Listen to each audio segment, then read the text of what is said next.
What's up, everybody? This is Jake, and if you don't know yet, I love cars, but I'm new to the detailing world, and I am on a mission to learn all things detailing. Today, I'm getting ready to polish my car. Never polished anything in my life, and we're about to do clay in prep for that. Something that's intimidating to me, but it's not a big deal, right, Zach? No, super easy. It's Jake was thinking it's going to be like an hour-long process. I was like, it's going to take like 5 minutes. So talking him off a ledge, but in reality, we're going to use a lubricant. We're going to use our soap. You can use a dedicated clay lube like Geon Clay Lube. You can use a piece of clay like Geon's Clay, or anyone. A lot of companies have clay out there. It's not something new. Or you can use what is newer, which is like a clay pad or a clay disc, which allows us to just do things more quickly, but is maybe a little bit less finesseful, I'll say. But realistically, that's all there is to it. And we're going to mechanically get rid of contaminants that are on the surface of the paintwork. So normally I'd say don't touch paint, but in this case, we're going to polish this next. So if you touch this paint, there's little things. We've just washed this, that's why it's wet. And there's little things on here that you can feel with your hand that are sitting on top of the surface of the paintwork. And this is really not too bad. You have this garaged, but cars that are not garaged are going to have more. And it's just stuff that settles on the paint, hardens.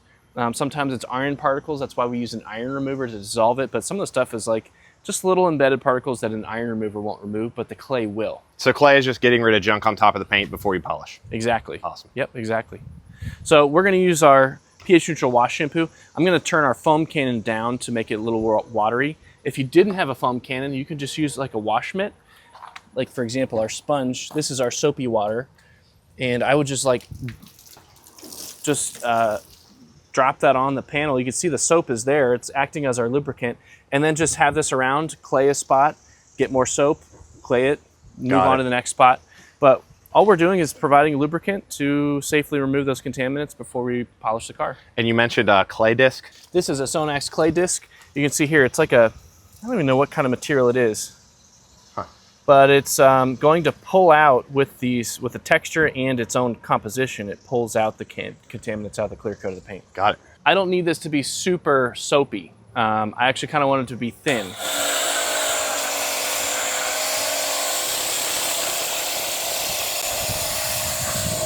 That's all you need. And I'm just going to hold this with one hand. I'm just going to go back and forth lightly. You can feel this, and in some cases you'll hear it as well. But you can feel it as it is removing that debris from the clear coat. It gets much slicker, and that's what you want to feel, and that's how you know it's working.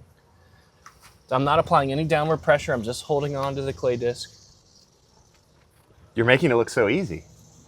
All right, so you're just overlapping, making sure you're getting good coverage. Just removing all the contaminants. Now, if you feel this, it is like glassy smooth. Oh yeah, there's a huge difference between this side. Yeah, just from rubbing this little pad across the surface. That's all stuff that the iron remover is not going to remove, and that's why you have to use clay. Okay. Now, a lot of people want to say, and I actually see detailers a lot, oh, we have a clay and wax, service. When you're claying, you're lightly abrading or scratching the surface with really fine scratches. That is the nature of claying. But we know when we do it here at Esoteric, we're always doing a polishing stage after this to remove any of this marring from a piece of clay or a clay disc, and then also removing deeper scratches. So we would never do this disc or clay or anything on paint unless we're polishing right Exactly. That is a hard and fast rule that everyone should abide to. If you hear a detailer or some detailing company recommending claying the car and then just putting something topical on top of it, that is a recipe for disaster. We never want to do that. Gotcha. You want to do this other half? Yeah, let me try a hand at it. Do you use this other side for anything, or is it just for grip? Nope, just for grip. You can actually put that on a polisher. Oh, okay. All right, throwing some lubricant on the hood. We already got this side done. And then you were just doing back and forth, right? Yep, just back and forth. No pressure. It does glide a lot. You can tell there's a lot of lubrication under there. And I wouldn't normally recommend doing this in direct sunlight like this, but it's not that hot out right now, and we're doing it pretty quickly. We're doing it in small sections, so we'll rinse this and move on to the next. Gotcha. You went along that ridge. That's pretty much it. That's it. Maybe one more overlap in that middle section, just to make sure we got that plenty well and good. And then we're just gonna rinse off? And now we'll rinse.